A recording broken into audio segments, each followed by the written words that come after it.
Hi, good afternoon. Good afternoon. Can you hear me? Good afternoon, Good sir. afternoon, sir. Thank you. And you can see the presentation also. Yes, sir. Right. Yes, sir. Right. Okay. Uh,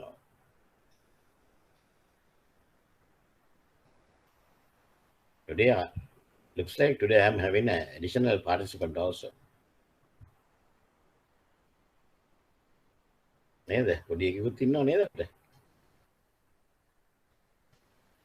Right. Okay. Uh, without waiting for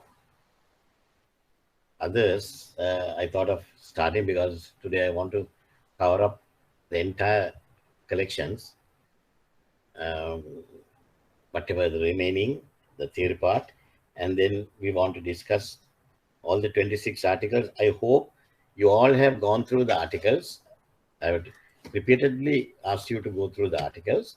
Then um, I will rush through all 26 articles with you so that you can continue the studying for the next couple of months, because then you have a complete understanding of all 26 articles, right? Uh, but I'm sure you may be having at least 50 to 60% of understanding by now if you have gone through the articles, right? And after that, if time permits, I'm planning to discuss some case studies with you. Those case studies, if you uh, see all these past papers since 2014, um, you may notice the majority of the past papers are carrying my case studies, because actually I am the one who submitted this when we started the DABF in 2014. All my questions which I have prepared and published in IBSL websites, right, are still using. Those other, after that, nothing have added, right? And I am proud that some of those questions have been taken to test your knowledge in the subsequent exam papers. So let's discuss some of those uh, case studies and try to get some idea. But only thing, the, I may be able to finish everything, a big area which I'm going to cover. If you all are cooperating with me, your cooperation is very, very important. That means when we are discussing, when we are asking questions, please answer. Don't waste time. Answer promptly, and then we can go forward, right? So, Suresh, Marisha, Tirini, you all, right? I can remember your names. You have been joining these classes for the last 2 3 weeks, right? So now we gradually we come to know about the people. Please open up your mouth, and then we'll try to discuss the things and try to sort out the gray areas, right? Last week, I think this is the place I have stopped, right? I will just go through it. I think some of the things are overlapping, so it's easy for me to uh, finish it off. Uh, we discussed about the various uh, obligations and responsibilities of parties involved in documentary collections, and we stopped at this point, the collecting or presenting bank, right? So collecting or presenting bank is whose bank? Just to recap, whose bank? Buyer's bank or Bias. huh? Bias bank. Buyer's bank. Very good. Buyer's bank. So when the buyer's bank receives the collection, whether to decide whether to handle this collection or not, it is up to the buyer's bank, right? A nice thing happened. I mean, a coincidence. Yesterday, I got a call from one of my students, my CDCS student, manager at Sampat Bank, Trade Finance, and he asked me a funny question. He asked me, "Sir, this nowadays we are having even I don't have a exact answer for that question.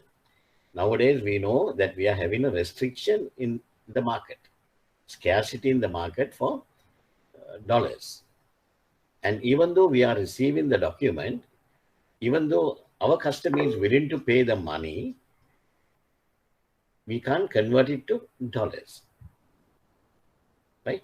So what he was asking me, so can we go back to the remitting bank and tell them, sorry, we won't be able to pay immediately because the scarcity of foreign currency in Sri Lanka. We can't give such answers to or such excuses to foreign remitting bank. What is the position about our country? But that's the truth. That's the truth, right? So it is a typical question the banks are facing nowadays when handling collection, especially collecting and presenting banks. Now, anyway, when you received a collection, the importer or drawee, a customer, we have to see whether that importer or drawee is a customer of the bank, collecting bank, right? Because if it's a non-customer, I always keep a question mark, because if that guy is a customer, then we have done a KYC of the customer. We know who are the people. So always better to handle customers' transaction, especially these days, right? Does the transaction fall within the ordinary course of business for such a customer?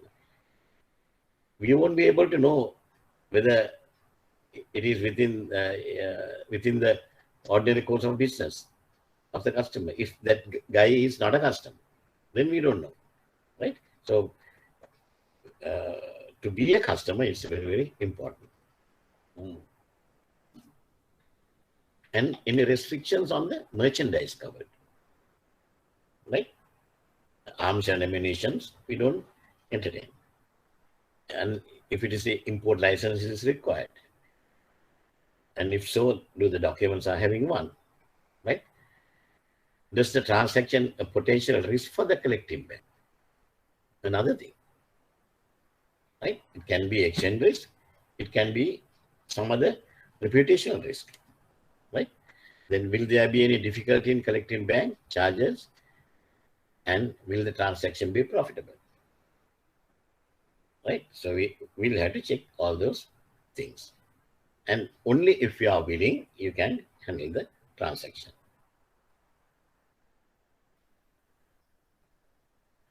According to ICC URC findable to Article 12A, this says banks must verify that the documents received appear to be as listed in the collection instructions and have no further obligation in this respect. When the collecting bank receives the set of documents along with the collection instructions, we have to check that all the documents may appear to be listed in the collection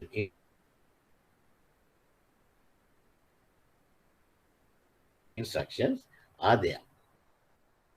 That is your responsibility, collective.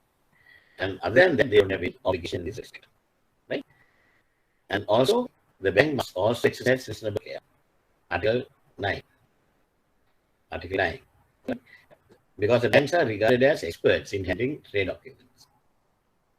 And if the importer loses money because of some fault in the documents, he may be able to sue the bank for negligence, right? For not taking reasonable care to protect his interest. So it's a basic principle in banking. Exercise reasonable care, and the bank should act without negligence and in good faith. Without negligence and in good faith. That's a basic principle in banking. And if you have adhere to that, done, right? So when we are discussing the articles, I can skip Article 12, Article 9, I have already discussed, right? Then collective bank's role and obligation.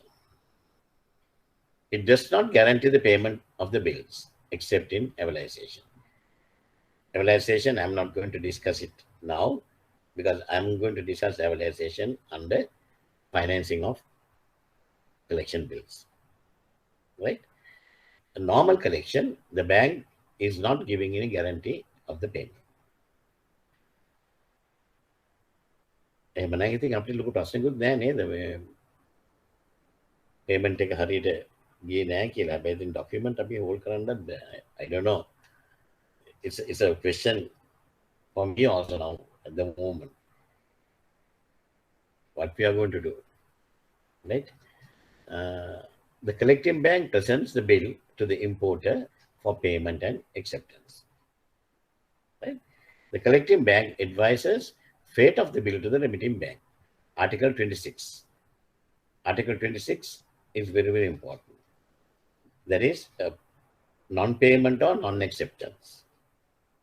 In a case of non-payment or non-acceptance, the only responsibility or obligation of the collecting bank is to advise the fate of the bill to the remitting bank.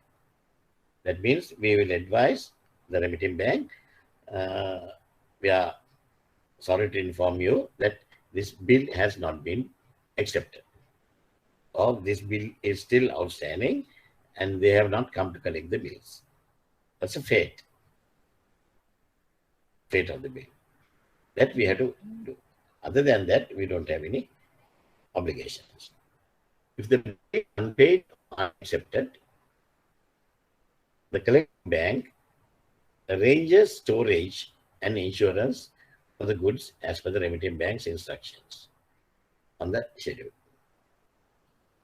Right? As per the Article 10b, it says sometimes, not sometimes, I have seen in many times, remitting bank, when they are sending the documents to the collecting bank, they mention if the drawee doesn't come to the bank and collect the documents, right? Please, because if the bill of lading is consigned to the bank, right, they will request bank, please arrange to release the goods and do the storage and insurance for the goods until they sort out the matter, right? But normally, no bank is going to do this because we don't have that facilities in the banks. We don't have warehouse facilities, right? So normally we don't do that. But if you are not doing, when we receive the collection order, we have to send the acknowledgement, MT410. We have to send a collection order acknowledgement. When we are sending the acknowledgement, we have to mention that the bank will not undertake any storage, any storing and insurance of the goods. Point blankly, we say no. Right? And the other thing is protest the bill on behalf of the remitting bank if they are not paying. Protest. Right? Now, this also we normally put. Also, please note that the bank will not undertake protesting. the bank will not undertake protesting, because that's another legal process, right? If the documents are not being paid, then the remitting bank will request the collecting bank to protest the bill. Protest the bill is a legal process, right? You have to file the case within 1 day of the default. Within 1 day of the default. It is impossible. In countries like Sri Lanka, it's impossible. So we have added up another additional step to this, noting and protesting. Noting, N-O-T-I-N-G, noting. Noting and protesting. Noting means we note the bill with a notary public, notaris kirenga. We note the bill with the notary public, right? After that, we have to do it immediately. All these bank lawyers are notary publics, so we can immediately, with the bank lawyer, we can do it. And after that, we can take a little bit of time to file the case. But all these things, collective bank has to do at the request of the remitting bank and on behalf of the remitting bank. Another unnecessary issues, because legal charges in international trade are very, very high. Normally, to file a case and to go ahead, you need at least $30,000 to $40,000 or maybe $50,000, right? If the remitting bank doesn't reimburse that money, then you have to bear the cost. It's not a small amount, millions, right? So therefore, this also bank will say, we are not undertake to protest the bill.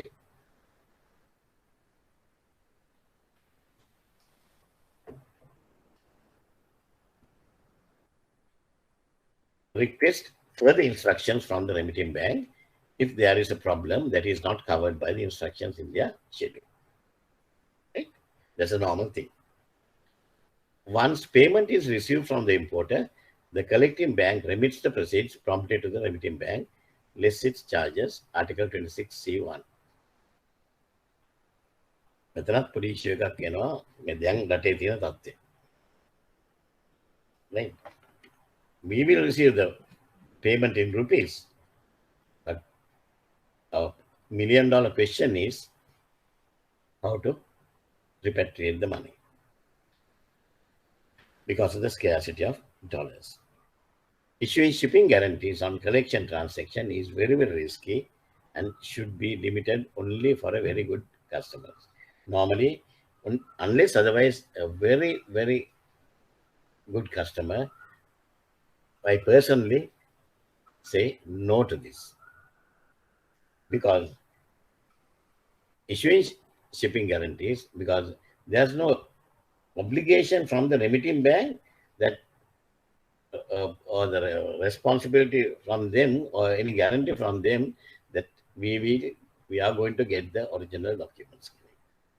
If we issue a shipping guarantee on copy documents and subsequently if we are not received the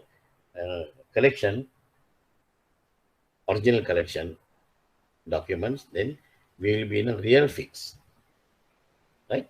So we have to be very, very careful. And the best method is, unless otherwise a very good customer and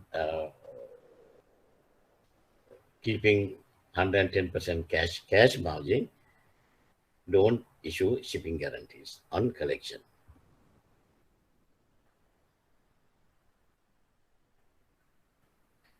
Delivery and settlement of import collections, right? Now, before releasing the shipping documents to the customers, the collecting bank should act according to the instructions given by the principal. Principal is the Who is the principal? Who is the principal? Principal of a collection? Seller. Hmm? Seller. Yeah. Seller. Very good. Seller. So if the seller has instructed the collecting bank to release the document against DP, documents against payment, right? Then ensure that we have received full settlement plus our charges from the importer. Otherwise, don't release the documents. The documents are for 50,000. The customer will tell you, I'm sorry, I have a cash flow problem.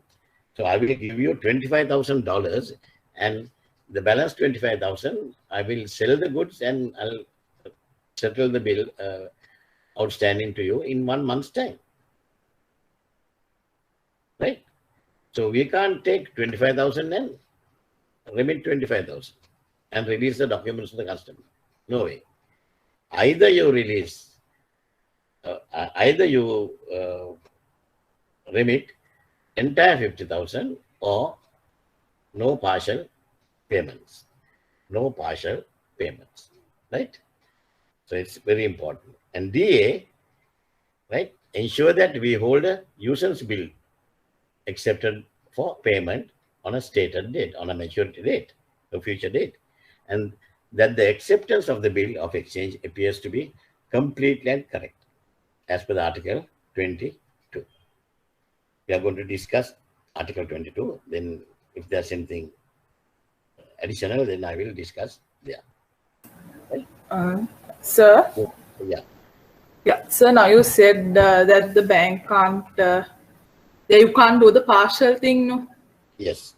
Yeah, so what happens if we agree saying, okay, you can pay half, but when you pay half, then I will only release half. Can that happen? Come on. May I know your name, please? Crystal. Crystal. Okay, Crystal. Now, what your question is, you pay half, then I will release half. Oh, Why can't that happen? why can't? How can I do it? How do you mean by releasing half? So like if you say... Yeah, because we have only one BL. We have only one document. Okay. Right, okay. Either full or none. Okay. Either full or none. Okay, thank you. Okay, sir. Thanks for the question, because those are the gray areas you are having. Right? I really like those type of questions. Right? Okay.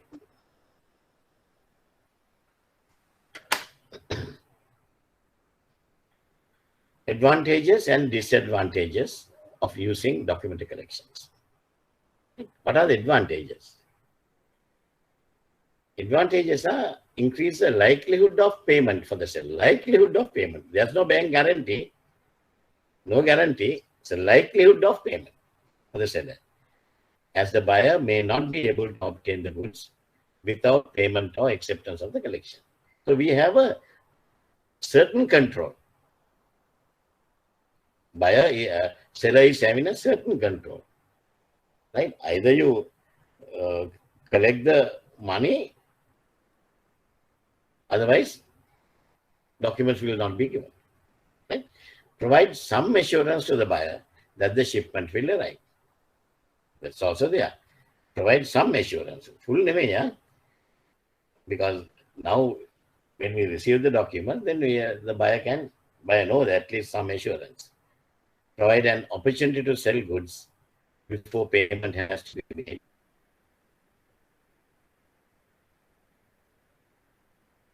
On DA transactions. On DA transactions, we can sell the goods and do the payment. Right? Disadvantages: the security of payment to the seller is less than payment in advance, BPO or the DC. BPO එක අයින් කරලා දාන්න මට මේක mister නම් ගියතු.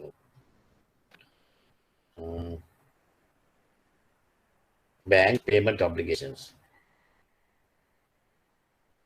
bank's payment obligation, there was a, actually in 2016, 2017 time, ICC introduced this BPO, bank's payment obligations on collection bills. So that means like a documentary credit, bank is giving a payment obligations. Normal collection, we don't give any obligations, right? They introduced, but it didn't work. And it had a natural death. It had a natural death somewhere in 2018, 19. It has a natural death, right? Most of the banks didn't like it, right? Well, සැරේ ICC එක සෙල්ලම් දානවා සල්ලි කඩා ගන්න. ඉතින් ඒකට මිනිස්සුන්ට කැමති නැති වුණාම එහෙම නැචරල් ඩෙත් එකක් වුණා. මම මේක දාලා තිබුණා.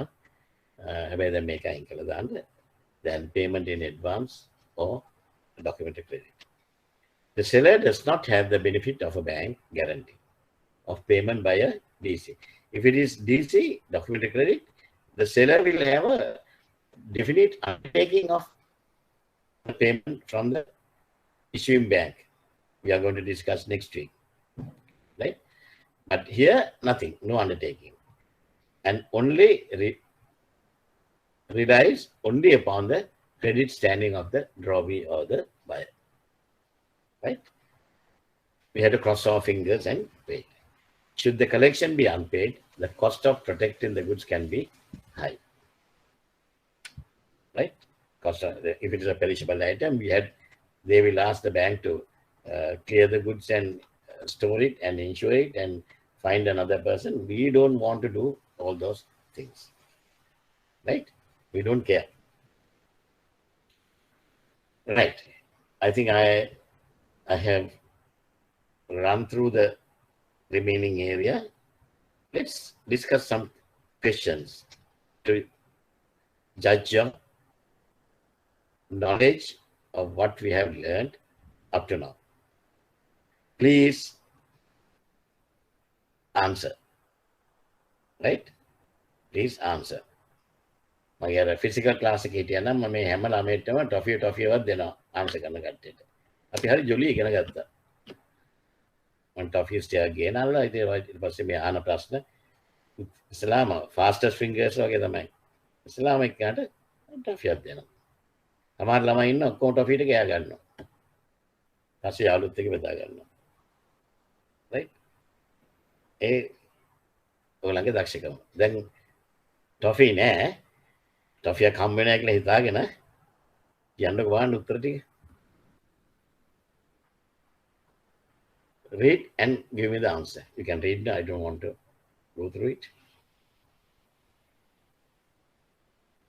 Only thing, when you're having a question like this, you're going to get multiple choice questions no, as the first question. When you're reading a question, there are underlying message. There are underlying messages. අන්න ඒවා ඔගොල්ලෝ ටක් ගාලා දැනගන්න ඕන highlight කරලා කොයිද මේ මොනවද මේකේ වැඩ කරන්න කියන එක. An exporter is approached by a new foreign buyer. New foreign buyer is a underlying message. New foreign buyer. So that means we have we done any do we have any experience of having previous business with that guy? No. New foreign buyer. No. එන unknown නේද? දැන් මේකත් collection උත් unknown, මේ transactions උත් unknown, buyer seller unknown. දැන් risk එක වැඩි. But this buyer is unable to provide either satisfactory credit reference or a letter of credit. අම්මෝ තවත් dangerous. Right? The buyer is unable to provide either satisfactory credit reference. That means චුවර් එකටම crib එකේ ඉන්න මෑන් කෙනෙක් වෙන්න ඕන. ඕක තමයි ඔගොල්ලෝ ඔලුවට ගන්න ඕනේ. Right? And he is unable to provide a letter of credit. To provide a letter of credit, he has to have a bank facility. To have a bank facility, he has to have security. So that means he doesn't have money to keep as a security also. Hingani. Very Kattamini. What method of trading is appropriate for this transaction? A, B, C, or D? D. D. Advance payment. Very good. Very good. Who gave that answer? Who won the toffee? Islam ko duet.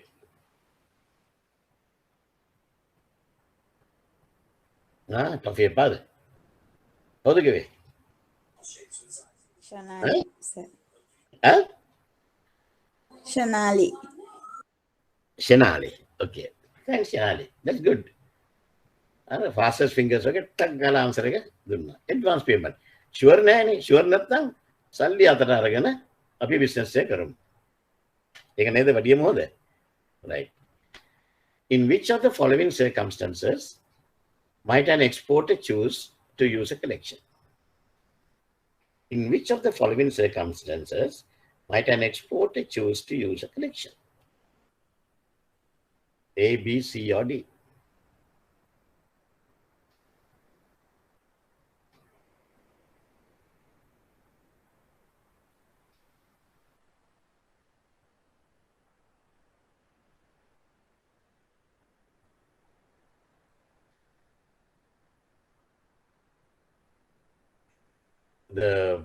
The trick in multiple choice is most of the answers are going very closely, but you have only one correct answer.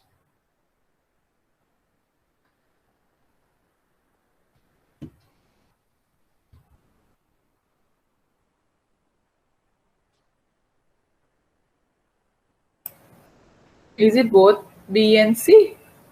B and C. Is that crystal? Yes. Yes.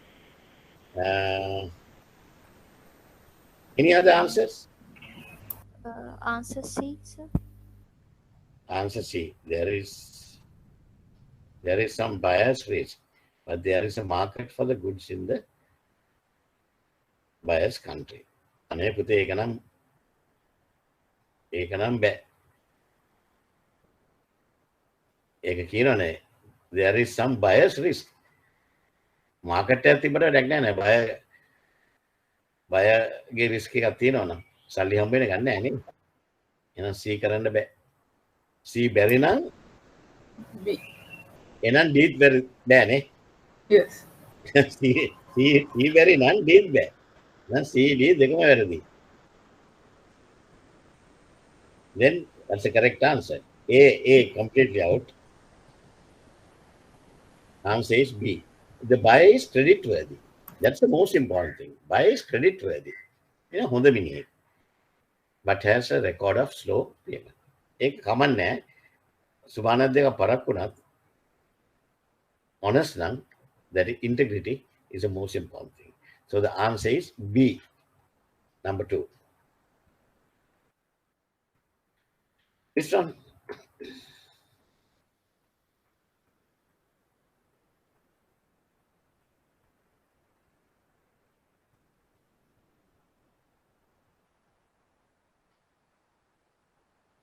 He's a wholesale trader, and he also sells to wholesale traders. He has very good, excellent contacts, and he thinks that he can sell the goods within 2 to 3 weeks. Which payment method would suit it best?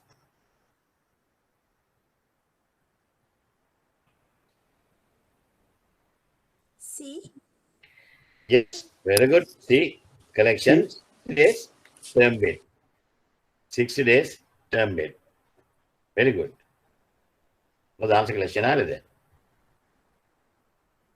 Yes, sir. Yes.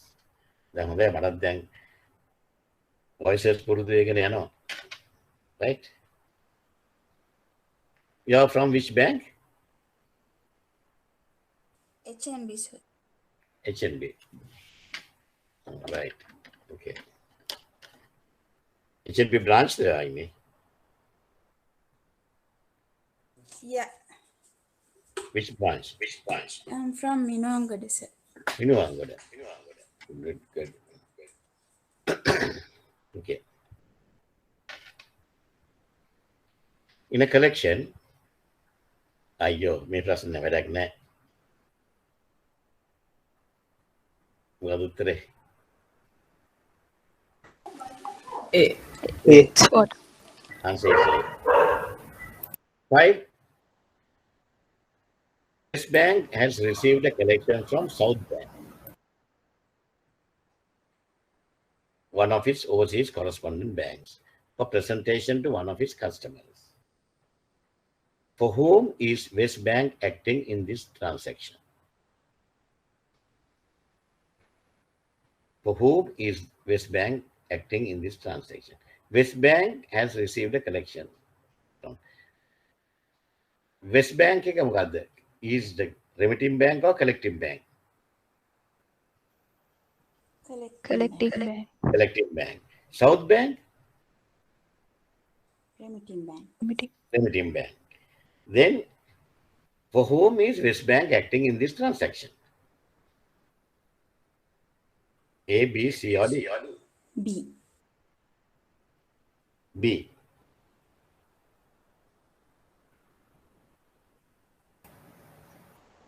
Any other answers? A. No way. Okay, තමයි මම දිගින් දිගටම කිව්වේ customer ගත්ත පලාතක ගන්න බෑ කියලා. Right? දැන් බලන්න ඔයගොල්ලෝ වරද්ද ගන්න හැටි. Never. ඒක I have repeatedly mentioned that. It should be C. It should be C. One said B, one said C. Any other answers?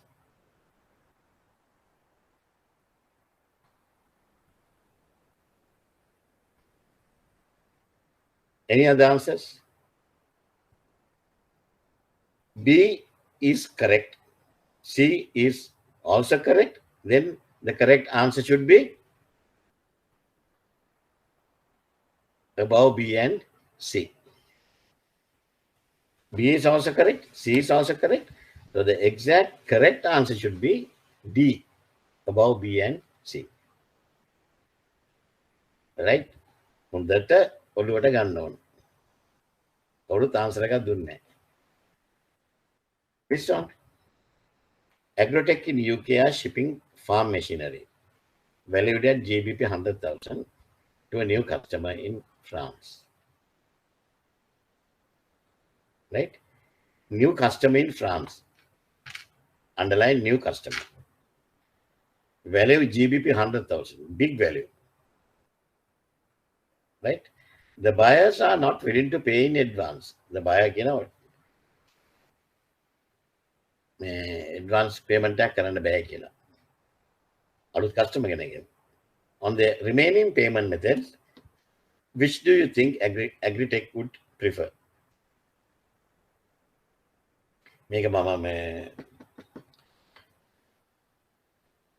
අනිත් payment method එක කරපු නැති හින්දා මම මේක skip කරන්නම්. හැබැයි කාටද answer එකක් දෙන්න පුළුවන්ද? C.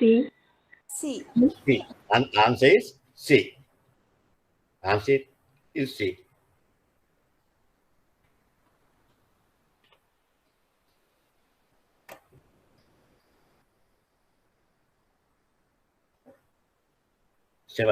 Seven A.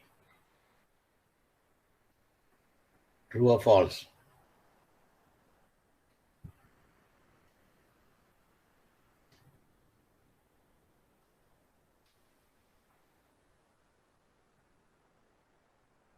True or false?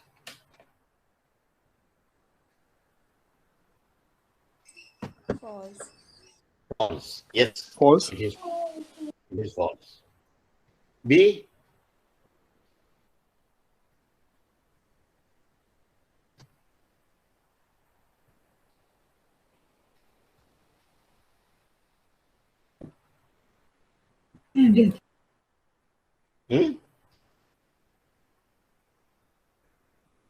B.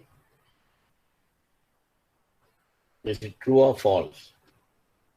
An exporter may retain, there's no assurance, may retain If it is dispatched by sea, what is the document to clear the goods? Bill of lading. Bill of lading, very good. So is there a, he may retain control over the goods? True or false? It is true, because if you are having the bill of lading, then you can hold on to the bill of lading without giving it to the drawee, right? Then that means you are controlling the goods. Who prepares the bill of exchange?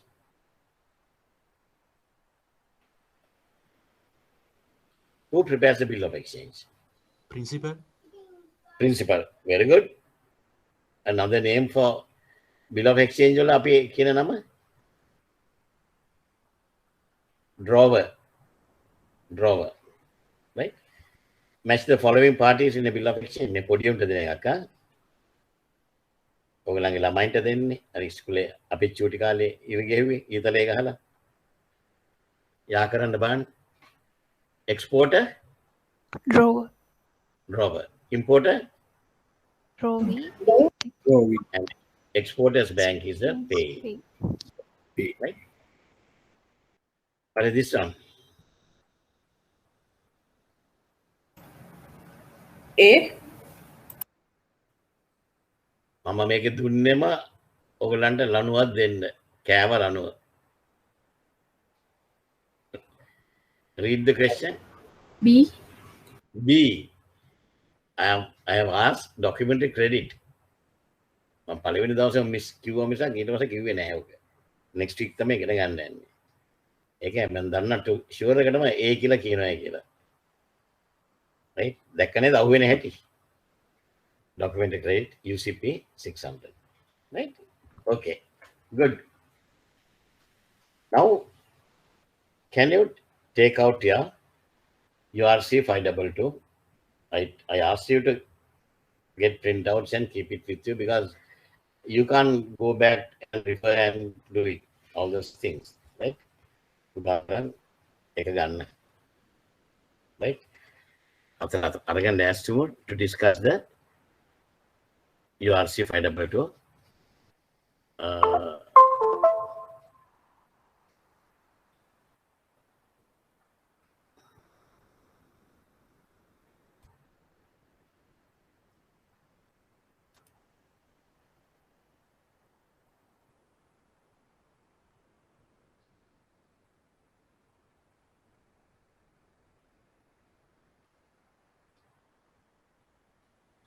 Right.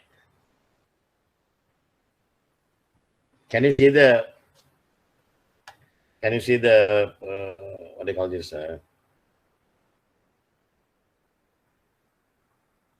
presentation? Can you see the presentation? Yes, Yes, sir. sir. Yes, sir. Yeah. Okay. Right. URC 522 key concepts. Right. This for information, because one of these days you may be asked to represent your respective bank in a trade quiz competition or banking quiz competition. In a competition like that, if somebody asks you, URC, Uniform Rules for Collection, was originally introduced in January 1979 under ICC publication number 322. Under ICC publication number 322. Right?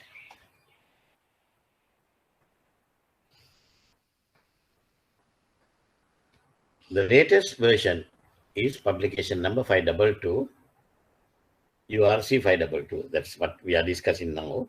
Came into effect on 1st January 1996. So that means for the last 25 years, there were no changes. Same thing. Right?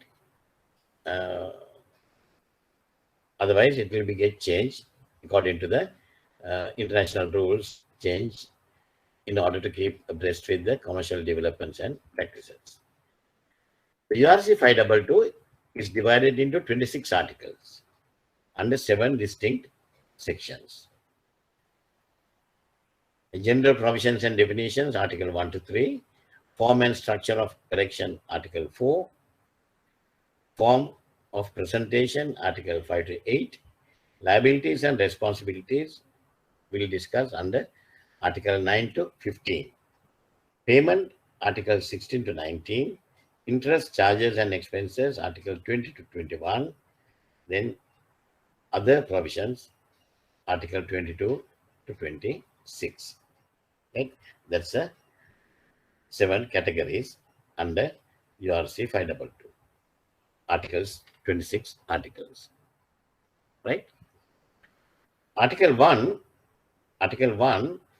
outlines that the rules will apply when incorporated into the text of a collection instructions. This follows the principle in all ICC rules that they only apply if the transaction is made subject to their application. That means in Article 1, if you are having the printouts, right? අපි නැත්නම් මේකෙන් ක්විට් වෙලා අනිත් එකට දාලා කරන්න ඕන. ඔයගොල්ලෝ ගාව තියෙනවද මේ ආටිකල්ස් ටික?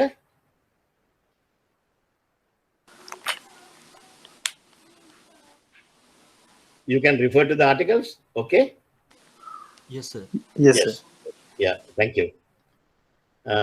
Article 1A, it says, Uniform Rules for Collection 1995 revision, ICC publication, shall apply to all collections as defined in Article 2, where blah, blah, blah. When you are sending the collection order, you have to say, this is subject to URC 522. It has to be mentioned, right? Then only the articles or the provisions under URC 522 will apply. Now, question if you have received a set of documents, but they have not mentioned it is subject to URC 522. What are you going to do? It is not mentioned that it is subject to URC 522. What are you going to do?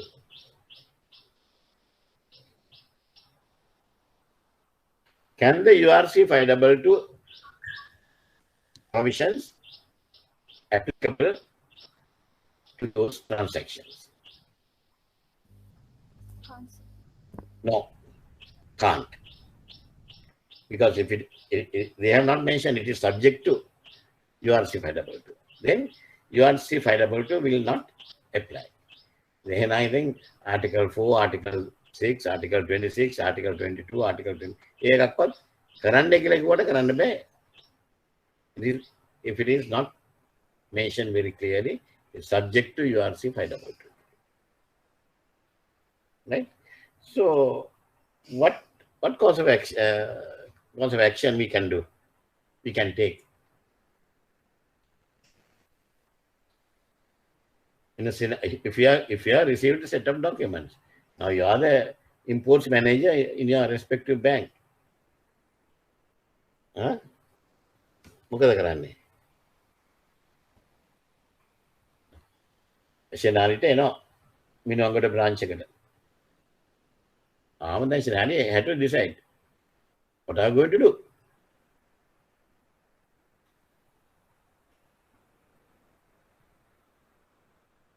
Are you going to act on that, or what sort of steps you are going to take? Speak up. වැරදුනට කමක් නැහැ පුතේ. මේවා ඔබ දන්න දේවල් නෙමෙයිනේ. අපි discuss කරලා ඉගෙන ගන්න. කියන පුතේ? We have to proceed under the local law. I'm sorry. I didn't.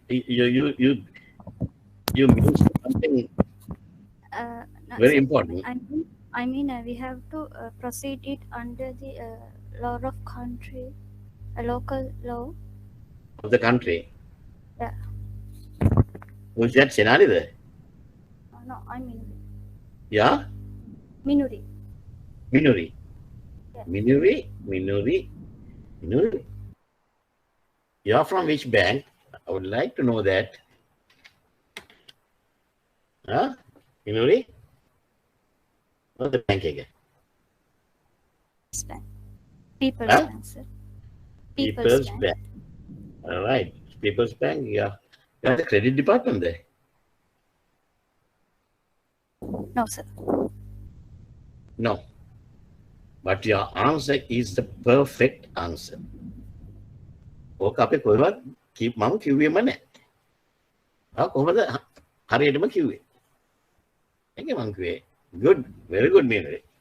I should give a clap to you because a lot of people will say we reject. Don't reject.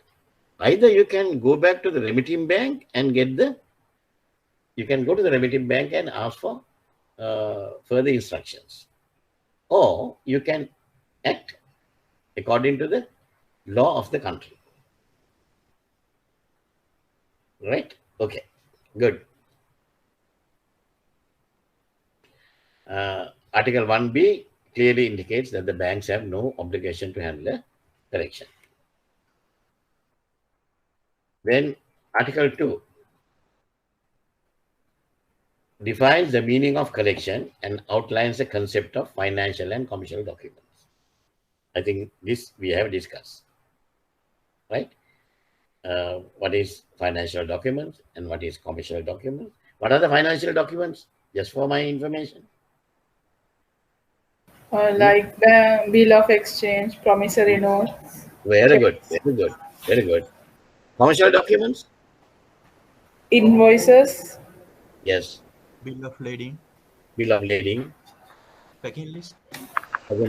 Insurance, everything. Right? Very good. Okay. Please note that definition indicates clearly that collections covered by these rules are those that are handled by bank. Right? Article 3 lists the parties involved. Article 3 lists the parties involved. Right? Although 5 are mentioned, there may often only be 4 parties involved because there may or may not be a separate presenting bank. Right? Presenting bank presenting bank and the collecting bank is one and same. Right? Then Article 4. Whenever documents are sent on a collection basis, they are to be accompanied by collection instructions, as stated in Article 4. Right? It is essential a schedule outlining full instructions, terms and conditions, and that are applied to the collection. If a bank is willing to handle the collection instructions, it must fully comply with these instructions. Right?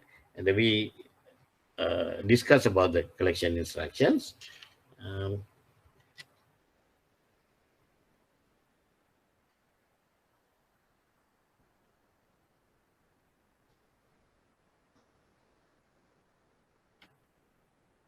Collection order form my God.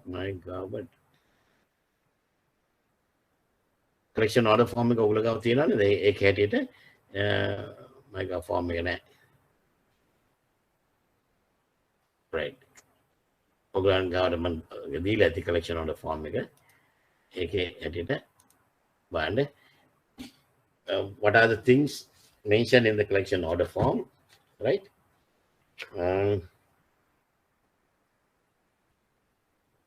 Under article 4B,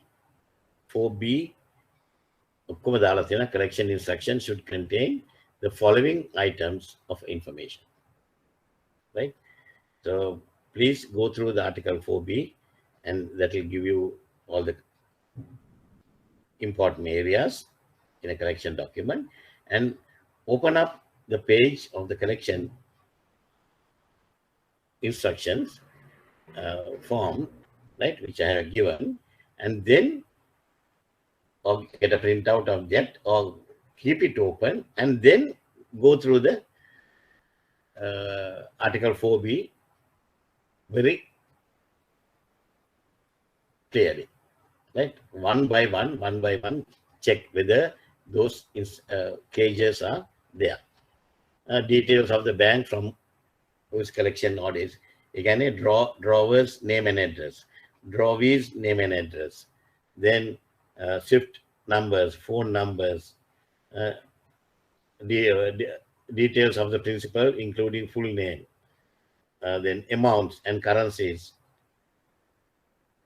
to be collected, right? Then list the documents enclosed and number of documents. Cage එකක් තියෙනවා ඒක ඉස්සරහින් දාන්න ඕන, fill in the blanks. Then terms of delivery of documents, whether it's DP or DA, you have to have precise instructions, right? If the interest to be collected, or if so, then how we are going to collect it. Everything is given there, the Article 4, right? Article 5 describes the presentation. The presentation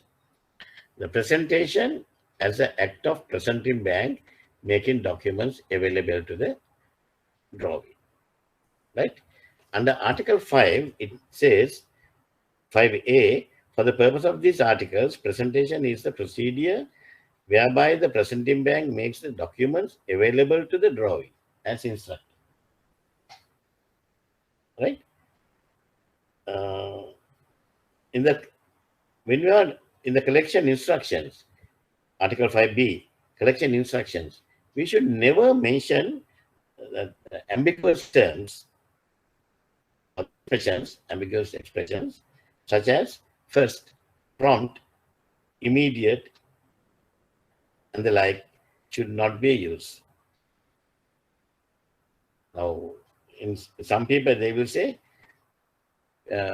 release the document promptly, or remit the money promptly, immediately. What do you mean by that? Right? For you, Shenali, a prompt is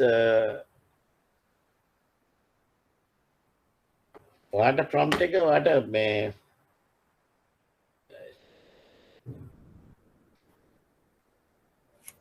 ඔයාගේ අපි හිතමු ඔයාගේ ඔයා වැඩ කරන මම ඔයා වැඩ කරන විදිහට මේ just an example ඔයාට උදේ හම්බුනාම document එක අවශ්‍ය ගෙදර යන්න ඉස්සෙල්ලා ඒක process කරනවා නම් that's you according to your vocabulary it is prompt.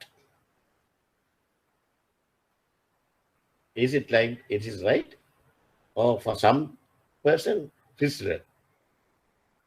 According to Crystal, prompt means if she gets a document at 10 o'clock, by 10:30, finish it off. Then we're thinking, Koga Hari. Both are correct. It's not specific. Both are correct. Very good answer. Both are correct because it depends on your behavior. And person to person, people are different, right? Crystal will immediately do it. Prompt. Dada badagala kalla dana. Shenali එක කරනවා. ශනාලිගේ prompt කියන්නේ ශනාලි ගෙදර යන්න ඉස්සලා ඒක කරලා යනවා වැඩි. මේකින්ද අපි we should not use such terms, right? ඔයගන්ට මතක නේද මේ few years back ඔයගන්ට මතක වෙන්න ඕන දැන් we had one of our number one citizen of this country, right? A lady. එයාගේ prompt කියන්නේ අපි උදේට meeting වලට ගිහිල්ලා මේ උදේ ඉඳන් හවස වෙනකන් ඉන්නකොට එයා ඉන්නේ පැය 3-4කට 5කට පරක් වෙලා. අපිට කිව්වත් come promptly කිව්වත් අපි ගිහිල්ලා වාඩිලා ඉන්නවා. යයින පැය 5ක විතර පස්සේ. That's a prompt. Right? Don't use those ambiguous terms. Right? Article 6.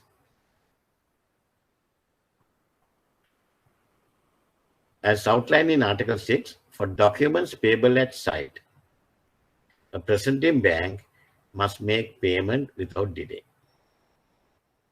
As outlined in Article 6, for documents payable at site, a presenting bank must make payment without delay.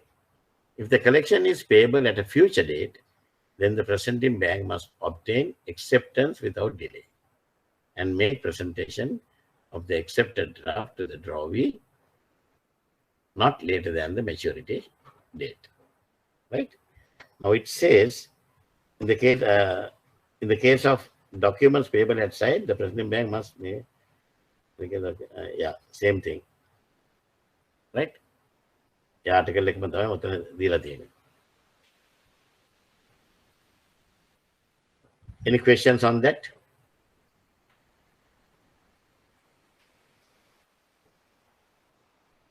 Article 7. Release of commercial documents. Release of commercial documents. Article 7 addresses the release of commercial documents. If commercial documents are to be delivered against payment, that is DA or DP? DP. DP. A collection instruction is not to include a draft payable at a future date. Right? There's no need. සමහරලාට banks කරන තවත් ජග්ලර් එකක් තමයි. DP document එකේ bill of exchange එකක් නැහැ. Bill of exchange එකක් නැතුණාම මේගොල්ලෝ කියනවා can't pay, there's no bill of exchange. No need. If the customer is prepared to pay immediately, and why we need a bill of exchange? It is if you have to accept the draft. If you are not accepting, if you are paying immediately, there's no need to have a bill of exchange, right? Or a draft payable at a future date. In the event that a collection instruction nevertheless includes a draft payable at a future date, there should be an indication as to whether the commercial documents are to be released against payment or acceptance. Make a more question. Make question again. No, Article 7. Right?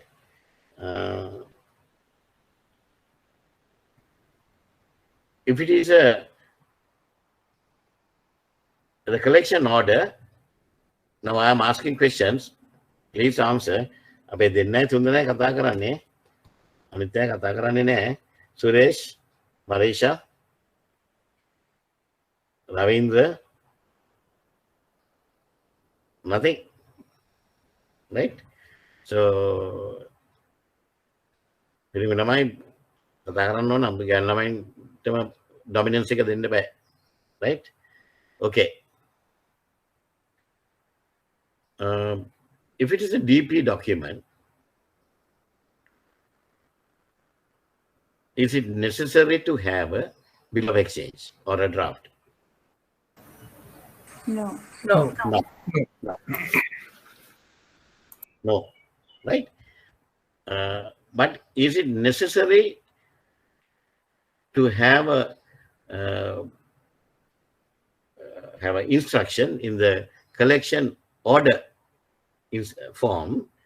collection form, that documents to be released against the payment? Yes. No. No? Yes. Yes. Answer is yes. We have to have. Right? Now, Ravindra, now we are getting a collection instructions. In the collection instruction, it says documents to be released against payment. Documents to be released against payment. And then a bill of exchange is attached to pay in 60 days period. 60 days maturity. Bill of exchange. How you are going to do the payment? Are you going to accept the draft and to pay after 60 days? Because it's contradicting. Whereas collection instruction says documents release against payment.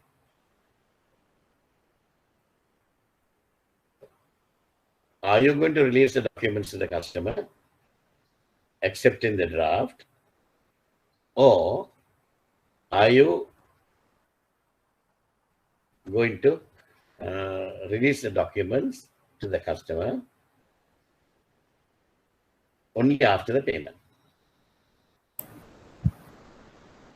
Only after payment?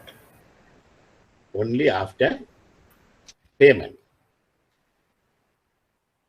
Only after payment again.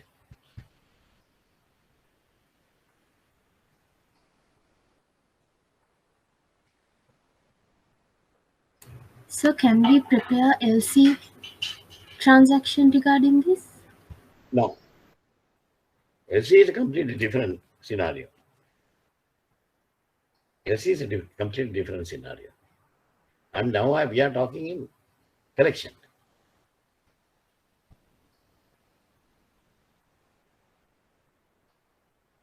How we are going to release the documents? Against DP or DA? Based on the instructions received. Either it should say that it should be on acceptance or on payment. Based on that, we have to release the documents. So what are you going to do? Now, they have given a contradictory instructions. On acceptance. In this case, on acceptance. In this case, on acceptance. Acceptance, yes. Any other answer? So why can't we release it on payment?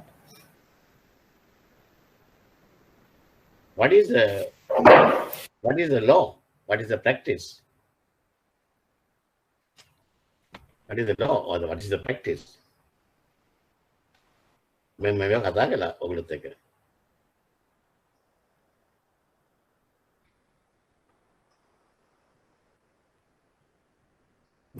It says in the absence of such statement, commercial documents will be released only against payment.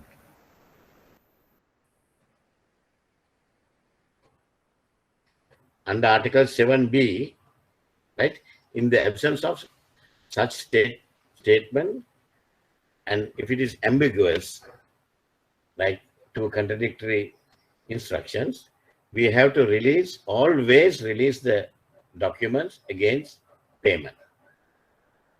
We have to release documents against payment.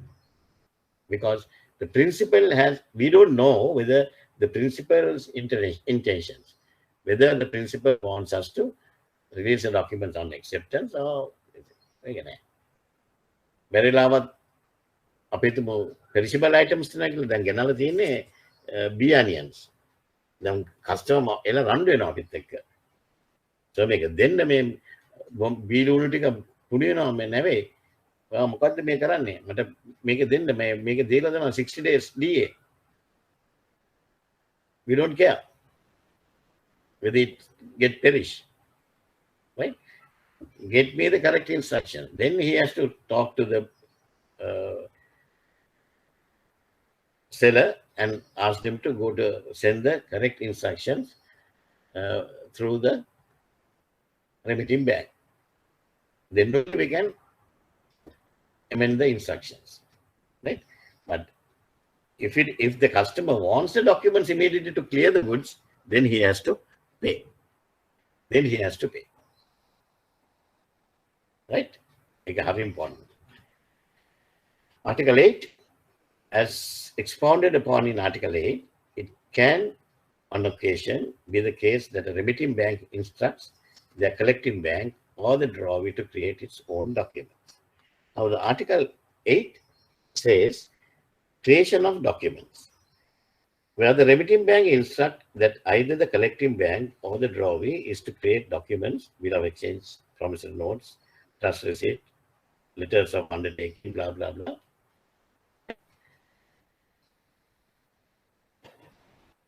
that were not included in the collection and in documentary instructions. Please release when releasing the documents or when against acceptance.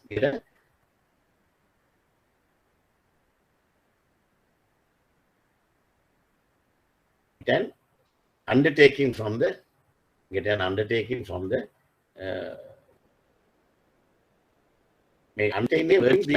how to take that undertaking. So you prepare undertaking with your own wording, right? If something happens, now you can't go to education also because there are some issues on your wording. Like now the Remedy Bank will fight against you, saying that you have messed up the whole thing. Like you have not taken the document in a correct manner, right? So it is your duty. Get us the money. But as per the Article 8, the collecting bank shall not be liable or responsible for the form or wordings of any such document provided by the collecting bank and or the drawee. Unless otherwise the remitting bank has given the specific specimen,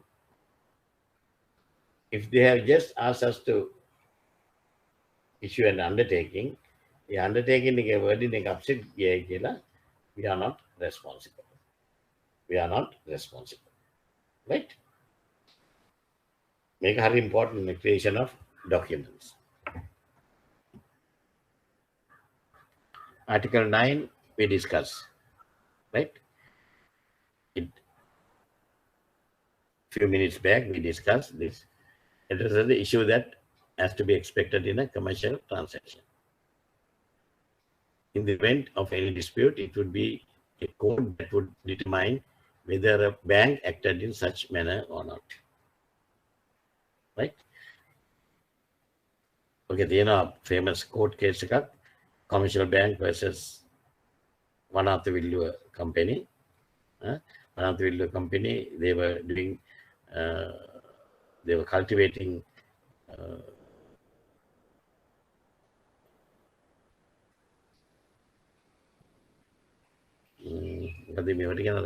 green color cucumber again. Gherkins. Gherkins. Yeah. Yeah, gherkin. Even gherkin farm a gherkin farm a case, a famous case, right? The bank, they ultimately they sue the bank, saying that as per the Article 9, the bank has acted in not acted in good faith. There's a long story. If you have any reference books, commercial bank versus one of the case, right? Okay. Article 10. Article 10 is also very important. Normally, if you take the past questions, past papers, almost all the past papers under URC 522 collection, they will question on Article 10. There is some question on Article 10. Right? Article 10 documents versus goods, services, and performance. Article 10A is very clearly says goods should not be dispatched directly to the address of a bank or consigned to or to the order of the bank. In collection, we should not, without the prior approval or prior permission from the collecting bank, we should not consign the documents to the collecting bank, because we don't want to get involved in unnecessarily in the collection scenarios, right? Okay. Always the BL should be consigned to the drawee, not the bank, unless otherwise you have taken the prior approval.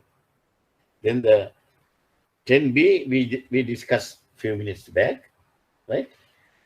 Banks have no obligation to take any action in respect of the goods to which a document collection relates, including storage and insurance. Even though they have requested us to do it, we have no obligations, right? So that is why we always mention that in our acknowledgement letters under MT 410, that we say we will not undertake any storage and insurance.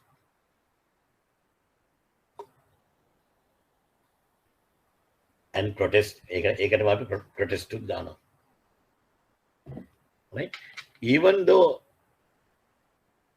you have missed to send that acknowledgement like that, even later you can also say, as per the Article 10B, we are not prepared to do this. Right?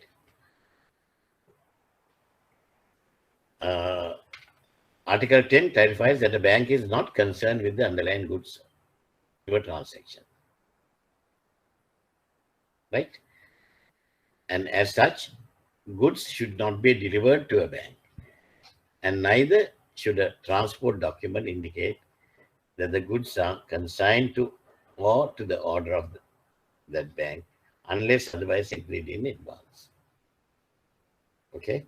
Now, these days, the Central Bank, Exchange Control Department, and Import Control Departments of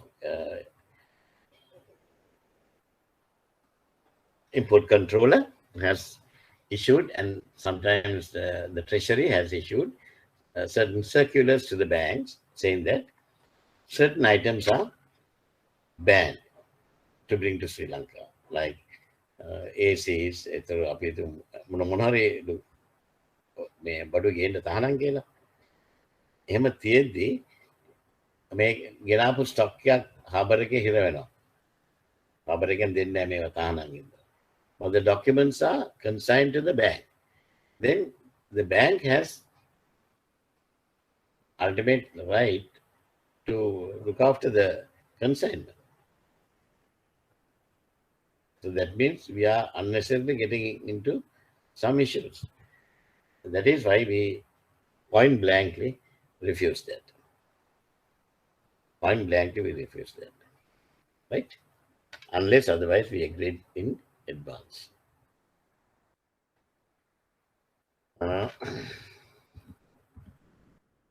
Article 11 to 14 cover disclaimers.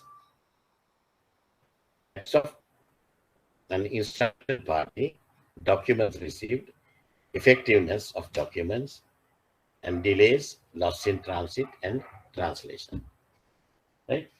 You can see Article 11 to 14. Right? You can read that. All disclaimers. Disclaimer for acts of instructed parties. Right? The banks are not taking any responsibility. Disclaimer on documents received. Right? Then disclaimer on effectiveness of documents.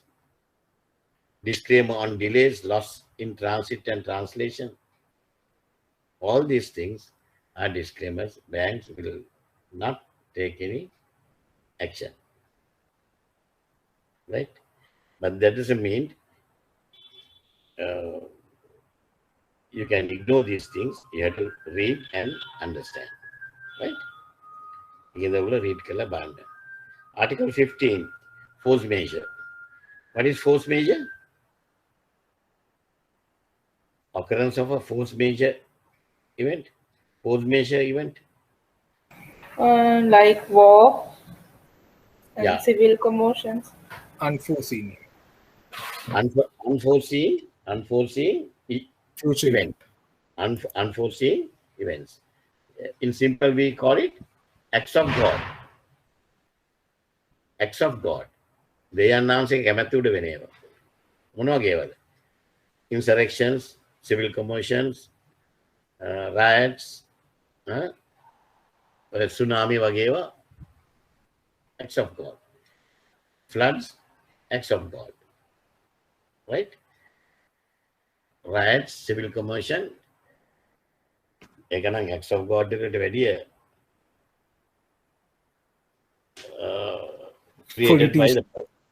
created by the politicians. නේද? අපි එහෙම නැතුව අපි force base එකේ ගමු. Right? ඒ වඩාත් banks වක් කියන්නේ නැහැ. Article 16 to 19 focus upon various aspects of payment without delay, local and foreign currencies and partial payments. මේකත් අපි ඩිස්කස් කරපු එක ඒරියා එකක්, ඉන්ටරෙස්ටිං ඒරියා එකක්. දැන් අපිට තියෙන ප්‍රශ්නෙට උත්තරේ මේ තමයි සම්ප්‍රදාය බැංකුවෙන් ඉන්නේ. So country code article 17 කියලා. Country code article 18 කියලා. Right? Because of that, I will just check this because this is interesting. Article 16 says payment without delay. Right? Amounts collected, less charges and or disbursements and or expenses where applicable must be made available without delay to the party to whom from whom the collection instruction was received in accordance with the terms and conditions of the collection instructions. That is clear.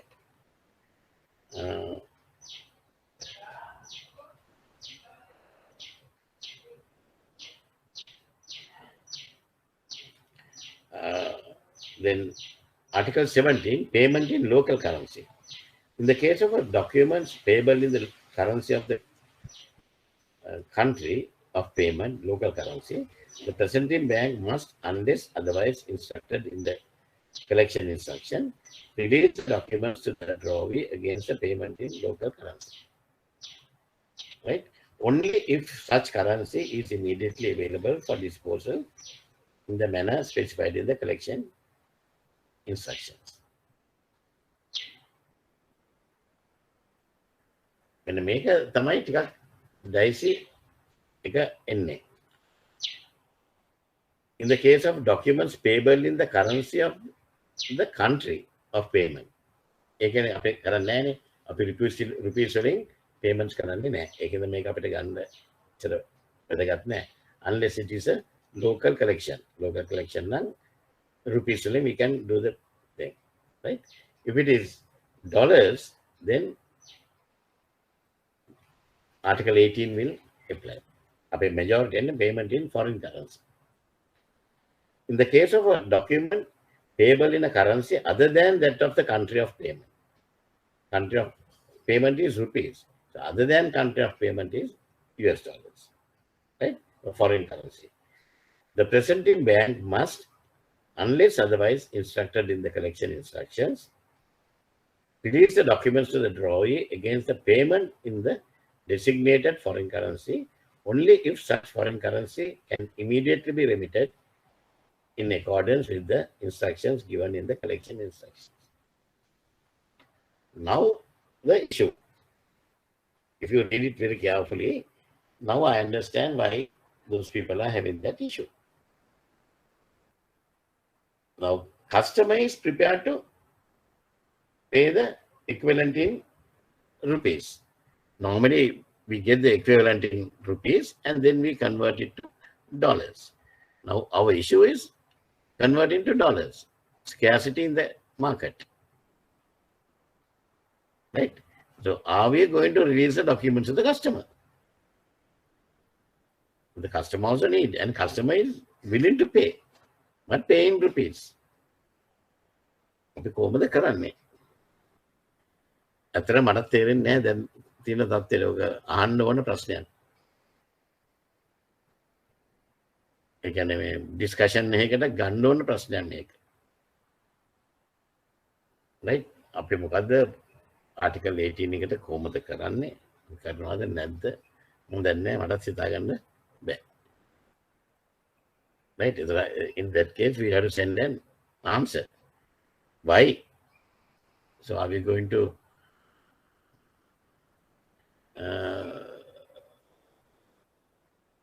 let down our country? Are we going to let down our country? Right? Article 19. Article 19 is partial payments. It's very, very important. Make a Article 19B is very important. Article 19B is very, very important. It says, unless otherwise mentioned in the collection bill order and with the specific instructions from the remitting bank, we should not remit bits and pieces of bills. Bits and pieces of bills, right? It has to be either all or none. Either all or none. Right? I'm going to do some case studies, then you can get some better idea about this one. Then Article 20 and 21 talks about interest and the charges and expenses. Right? Article 20 is also a very popular question. Article 19B, a popular question. Article 20, popular question. Right? In the interest. Article 20A, it says, if the collection instructions specify that interest is to be collected and the drawee refused to pay such interest, interest to be collected, but drawee refused to pay interest, the presenting bank may deliver the documents against payment or acceptance. Drawee can make a given. ඒ වුණත් අපි drawee ඒ වුණොත් අපි drawee documents ටික දෙනවා. Right? Who is going to lose? The remitting bank. Right? Article C, 20C says, where the collection instructions expressly states, the interest to be collected. Interest to be collected now, we will try to collect the interest, but if the drawee says, no, I'm not going to pay, then we will collect the principal amount and release the documents. Right? But if the instructions given by the remitting bank is interest should not be waived. Interest should not be waived. Then you can't release the documents. If that wording is there, should not be waived, then you can't release the document without collecting the proper interest. Right? And the Article 20B says, if they have given specific instructions to collect the interest, then you have to mention how you are going to collect the interest, the basis of collecting the interest. What is the interest rate on 360 days or 365 days, whatever instructions, as per the instructions you have to correct. Again, a 20B. ගොඩාක් questions ඔයගන්ට එනවා මේ තුන ABC වල ඔයගොල්ලෝ පාඩලගෙන උත්තර වරද්ද ගන්නවා.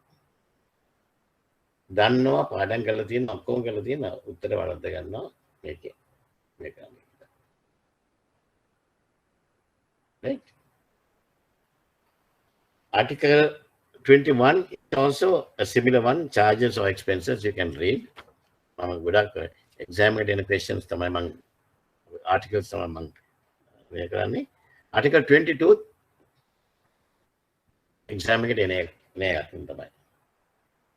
as stated in Article 22, the collecting or presenting bank is to ensure that the acceptance of any draft appears to be complete and correct. However, it is not responsible for determining the status of the person signing the draft. Right? They are not responsible for the determining the status of the persons signing the draft. Okay. This is also, there is a case study which I'm going to discuss with you now. Maybe a bit good up. Right? Article 23, good up in RD. 24 I have discussed, 25 I have discussed, and 26 provides guidance as to the content and application of a number of advisors. It says Article 26 is very important to banks, form of advice, how we should have, then method of advice, advice of payment, we'll have to inform the remitting bank, advice of payment, or advice of acceptance. Both we have to advise the remitting bank, right? And 26C3, advice of non-payment and non-acceptance.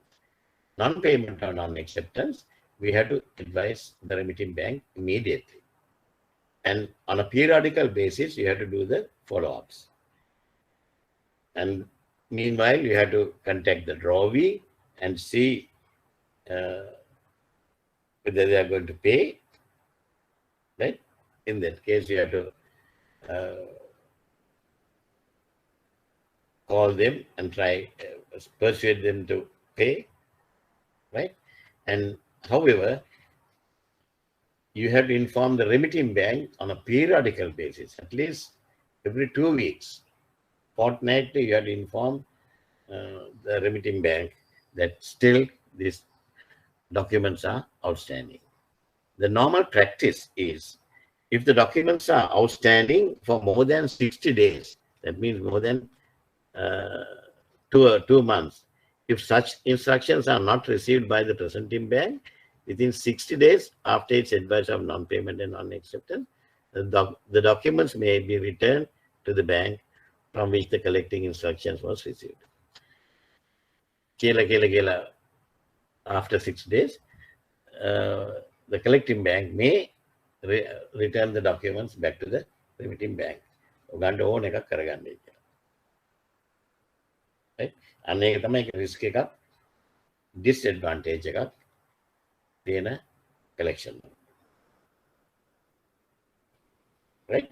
Okay. Now I have covered all 26 articles, and you may have gone through the articles at least once, I hope. And with this discussion, it will be much easier for you to understand. And now you can, next 7 days, you can read the articles once again from 1 to 26. Keep on reading, keep on reading, keep on reading. Right? බුද්ධිය ගන්න යනකොට articles ටිකත් අරගෙන ගිහලා අදට යන්න. බය වෙන්න එපා.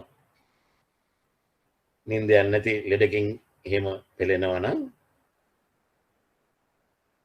articles 2 කියවද්දි 3 කියවද්දි ඔයගොල්ලෝ ගොරෝ බුදි. බය වෙන්න එපා. හොඳම වේද කිසිම ටැබ්ලට් එකක් ගන්න එපා. articles කියවන්න ඔයානේදී. එච්චරටම දැන් බෝරින් නේද? ඔක තමයි හොඳම වැඩේ. Right. Okay. Article 25 කලේ නේද අපි? On occasion, the collection instructions will mention an entity that can be contacted in case of need. Article 25 will highlight that the instruction should fully define the scope and responsibility of such party. If they are not just mentioned the case of need, we will inform them, but we are not compelled to take their orders, unless otherwise their powers has been clearly mentioned in the collection order. Right? Okay. Any questions?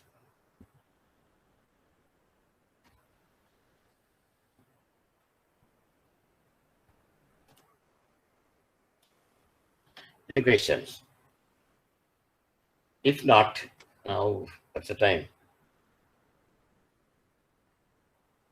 14:37. We have another 25 minutes. We can go through some questions, case studies on uniform rules for collection. Right? Okay.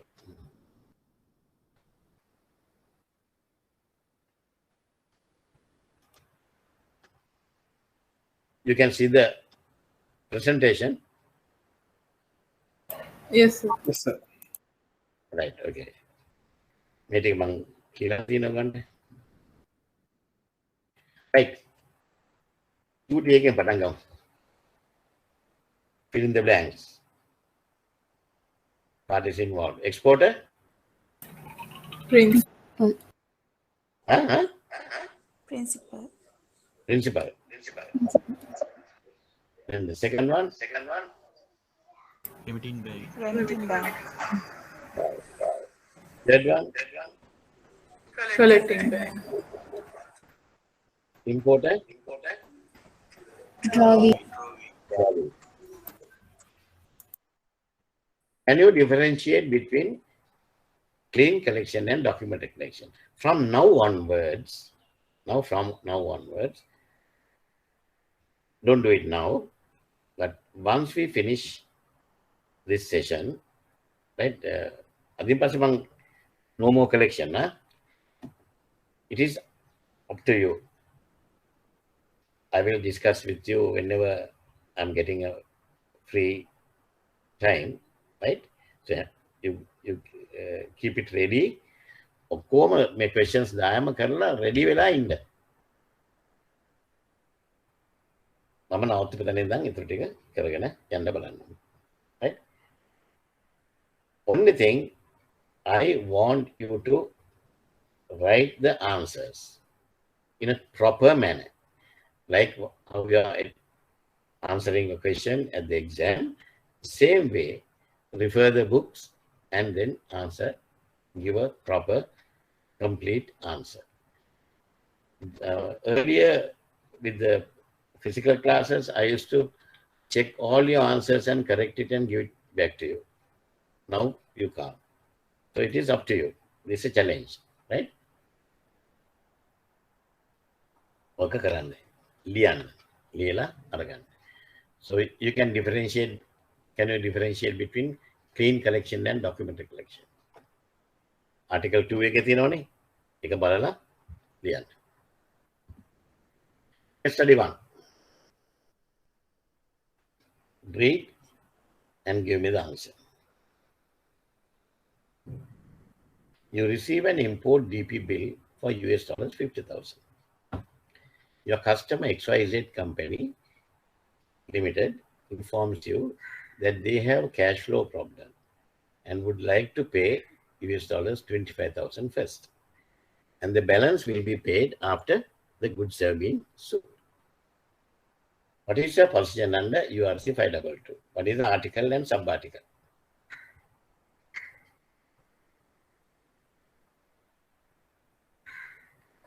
Ten minutes back, I discussed this.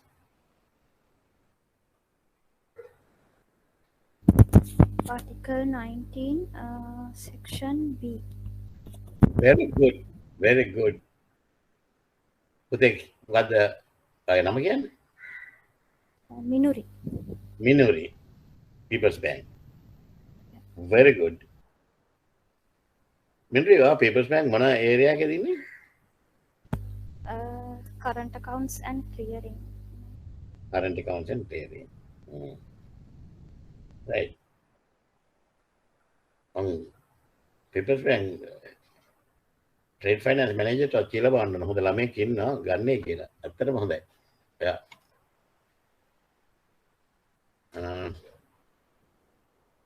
Article 19B. So according to Article 19B, Minuri is perfect. Are you going to release the document to them or not? No. No. What would be your advice in this case?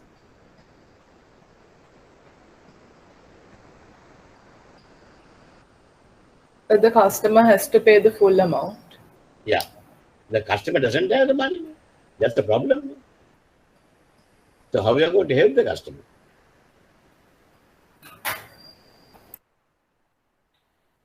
How are we going to solve the problem? This is the question.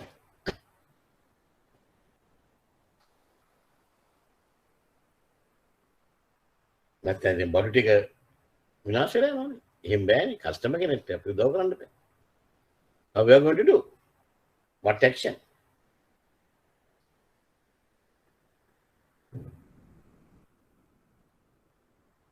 Answer.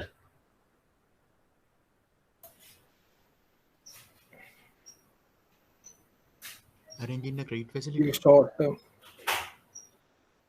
Yes, Puta? Arranging a credit facility to the customer. Suitable credit facility. Very good. What's your name? Prasanna. Prasanna. Got the bank here, Prasanna? Commercial bank. Commercial bank. Perfect answer. Right? Yeah. If the customer is a good customer, then you can arrange a credit facility. You can give him a loan of $25,000. Loan එකක් දීලා customer ට කියනවා මේ බඩු විකුණලා මට 2 months වලින් මේක repay කරන්න. Right? But you have to remit the entire 50,000. How you are going to do it is your problem. Is it clear for others? Is it clear? My question again, it's a common question. Now, what you have to do is, case study 1, you have to sit and write a proper answer. Article 19b, however, if the customer is a good, reliable customer, as a banker, what we can do is this. Right? Okay. Case study 2. ඔගොල්ලෝ කියවලා මට උත්තරේ කියනවා නම් මම උගුරත් රිදෙනවා ඒකයි.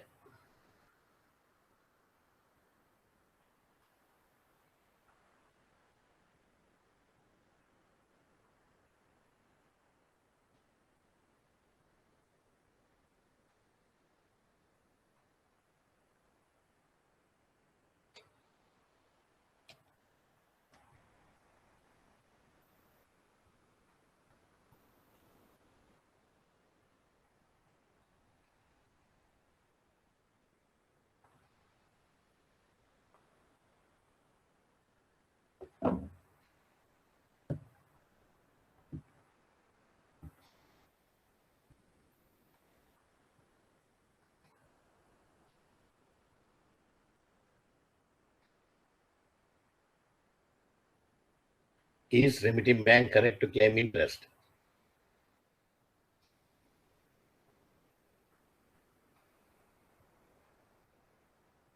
What does URC 522 say on that matter?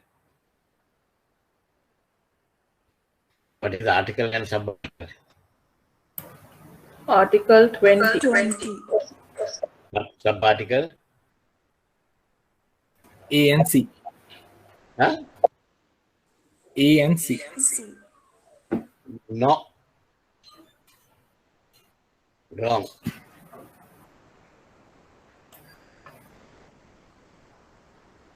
Answer, you have to do the answer. Make it an applicable answer. Sub-article 20A. Even though the collection instruction states that interest is to be collected, blah, blah, blah, blah, it's right. 4 weeks after the first presentation, drawee offers the principal amount but refuses to pay any interest. Right? එතකොට අපිට පුළුවන් අපිට කරන්න දෙන්නේ අපිට දෙන එක ගන්න වෙනවා. Right? ඒක එන්නේ article 20A. Article 20A. Interest. If the collection instructions specifies that the interest is to be collected, They have specified the interest is to be collected. Correct? No? And the drawee refused to pay such interest. That is also there. The presenting bank may deliver the documents against payment or acceptance, or on other terms and conditions, as the case may be, without collecting such interest, unless sub-article 20C applies. Unless sub-article 20C applies. But we don't have to talk about sub-article 20C at this particular point, because it is very clear they have not mentioned interest cannot be waived. Interest cannot be waived. Article 20A. Right? So is the remitting bank correct to claim interest? Yes or no? Yes, they can claim. They can claim. How? Under 20A, how can they claim? Since there is a delay. Read the article again, 20A. You haven't got that picture into your head. Read the article 20A.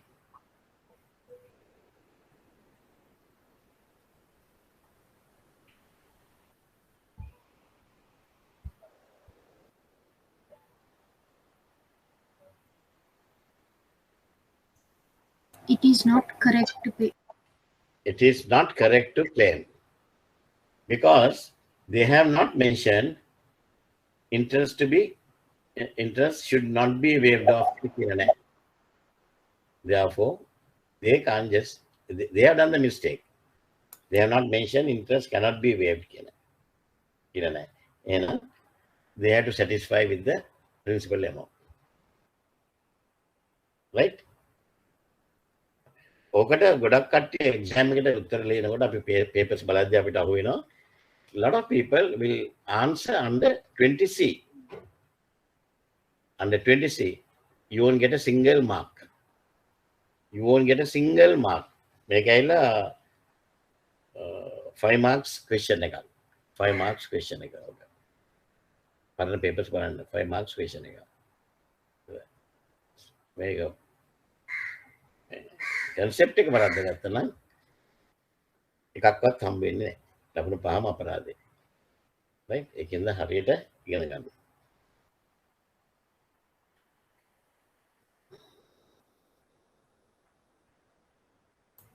So I have a question there. Yes. Sorry. Now, there in that case, actually, there had been a delay in presenting. Yes. And it says, I mean, you said it's wrong for the bank to claim interest. But the bank can claim. It's not wrong. But then the drawee doesn't have to pay expressly. So isn't it the answer? They can claim. Claiming is not wrong. No. They cannot claim. Even though they claim, the presenting bank has no obligation to pay. Exactly. There is an obligation to pay. So is it correct to say that it's wrong to pay? Because they have obligation to pay only under 20C. Right? Now, there's another question when we are going forward. There's another question. Some customers, when they ask us to collect interest, some banks and some customers, they pay. The bank will collect the interest and then we'll send it to the remitting bank. Then the remitting bank will come back and say, no, you have charged interest at 6%, but the going interest rate is 10%. We want at 10%. That we need the interest at 10%. Right? The make collected at 15%. Interest are given on, we'll have to collect the interest at 15%. But the drawee, they have point blankly refused to pay. Then no calculation, nothing. remitting banks වරද්ද ගන්න තරක් වෙනයි. Interest cannot be waived කියලා කියලා තියෙන එක. ඒගොල්ලෝ හිතනවා මේ සල්ලි දෙයි කියලා. එහෙම දෙන්නේ උන් දෙන්නේ නැහැ. All the people, okay, for example, what is your name, Puda? Prasanna there? Amal Disanax. Amal. Amal, now you quit the bank and you have joined an import-export company and you are heading the thing. Now you know that you are certifiable to, by heart, you know, right? In a scenario like this, you will say, no, I'm not going to pay. You are done Article 20A, get it, right? If the bank can't pay, no. You have to pay, then you can quote Article 20A and tell the bank, right? They have not mentioned interest cannot be waived. Then just keep your mouth shut and give me the documents. Finish. Right? When I'm making them, my D03 class, then good luck in my company. In time to come, you are going to, bankers are going to have a tough time. Right? Tough time. Because mama training karna. Gila fight karna gila. Article fitting gila kata karna nang. Abhi sabdina to kato having in there. Bank has right to claim, but they have no right to receive the interest. In that case, they should have mentioned interest cannot be waived. And they have a right. Right? Thank you, sir. Case study 3. Thank you, Amal. Thank you very much. Because I first class, I told you, if you have a question, ask. I think other majority of the guys in the class may have that gray area, but you are shy to ask the question. You are shy to ask the question. Amal has the backbone to ask the question. Whether it's right or wrong, he has the backbone to answer the question and argue with me. Hats off to you. And this is what we need, people like Amal in this class, right? You ask questions as much as possible. All the others must be having this issue. Right.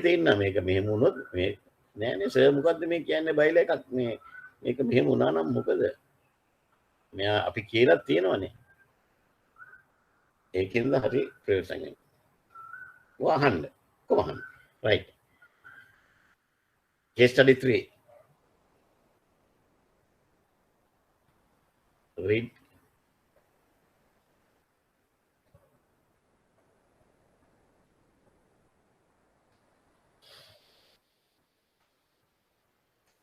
When I was discussing the concept, මේ වගේ issue එක discuss කරනවා කියලා. ඔන්න දැන් ආවා.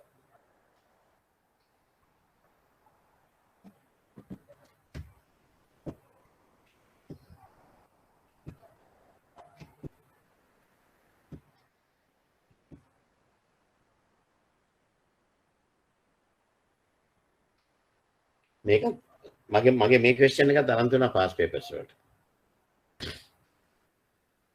මේ question එක තරම් තුන past papers වලට. මේ ඔක්කොම තුනේ වරද්දුනා. ඒකෙන්ද මගෙන් කරලා ගියා නම් පාස් වෙනවමයිනේ. අපි මේක කරලා නැන්නේ.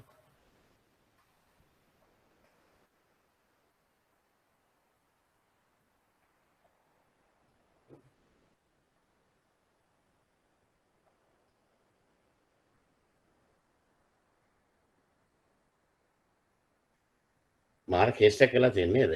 On due date, collecting bank sends you an advice of fate saying that the director of import can the company advised that the acceptance was signed by a clerk who has no authority to sign on behalf of the company. Now, because of that, importer refused to pay. Is the importer correct?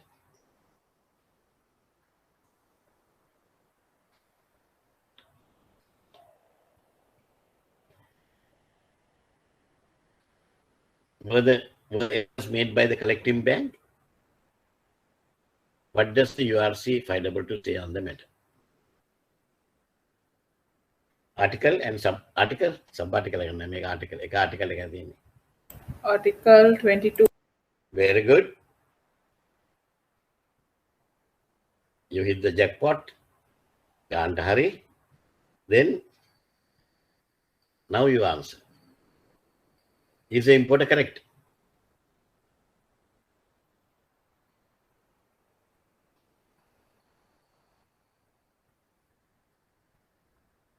The director, what he has mentioned, is it correct? Answer is no. Because were errors made by the collecting bank? Were errors made by the collecting bank? Right? No. No. Because it says, as per Article 22, the presenting bank is responsible for saying that the form of the acceptance of a bill of exchange appeared to be complete and correct, but is not responsible for the genuineness of any signature or for the authority of any signatory to sign the acceptance. Whether the clerk or whether he has the authority, we don't have any responsibility. If the acceptance has been accepted in a formal manner, complete and correct. Complete and correct can on the face of the bill of exchange, the company stamp on the company stamp, they have to mention accepted to pay on such and such a date. Then sign and the company stamp. That is a complete and correct acceptance. Who has signed is not our problem. Right? But if I am writing the answer, I will add something to my answer. Can somebody suggest? I will add something to my answer. But I can say, however, then another.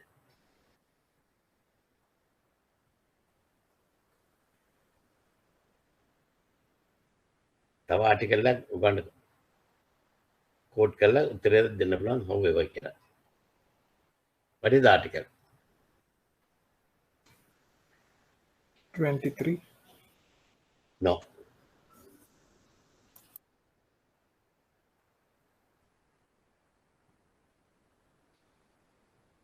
Amal? Prasanna? Look at that article. Article 25. No.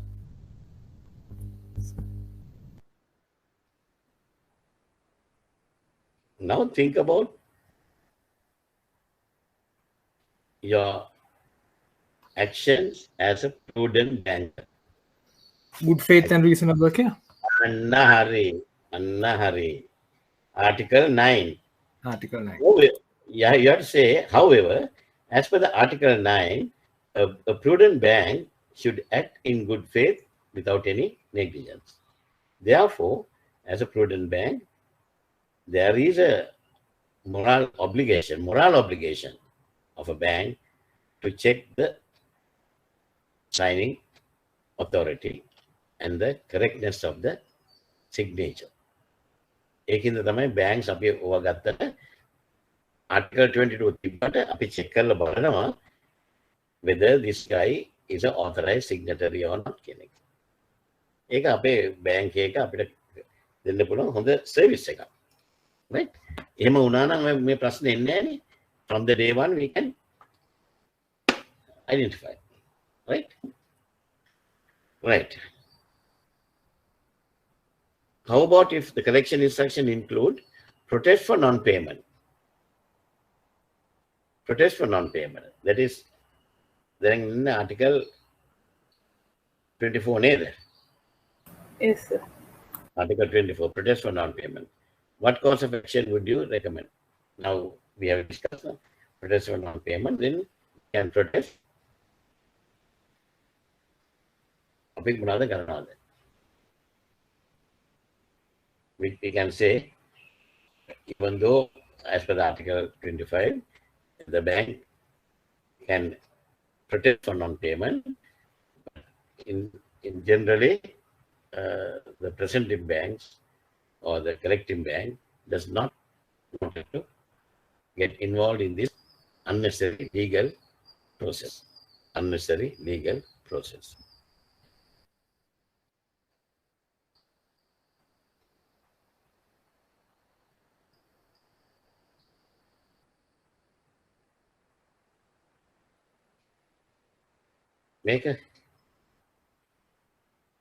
You received a phone call from a cargo handling company at the airport.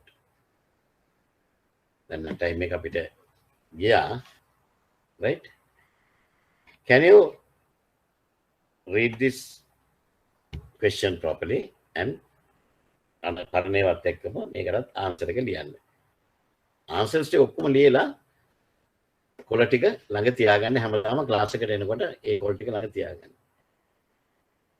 Whenever I get chances, 5 minutes, 10 minutes මට කලින් ඉවර කරගන්න හම්බුණු section එක, I will discuss one question each. Or before start the class, I will discuss.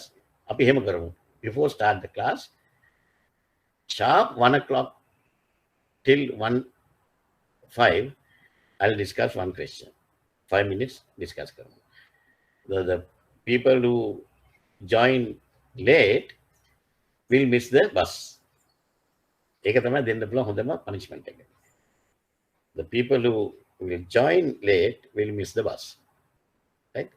About 10 minutes to may questions discuss. Sir, if a question make a right?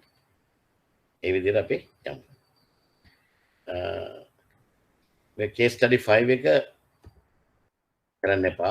ඒක මම evaluation නම් කළේ නෑනේ. Case study 6 එකට යන්න. 6 එකත් කරන්න. 7 එකත් කරන්න. ඔය ටික ඔක්කොම කරන්න. 10 තියෙන්නේ. right? ඒක කරලා last පිට එන්න. right? Okay. Then we'll meet on Sunday නේද?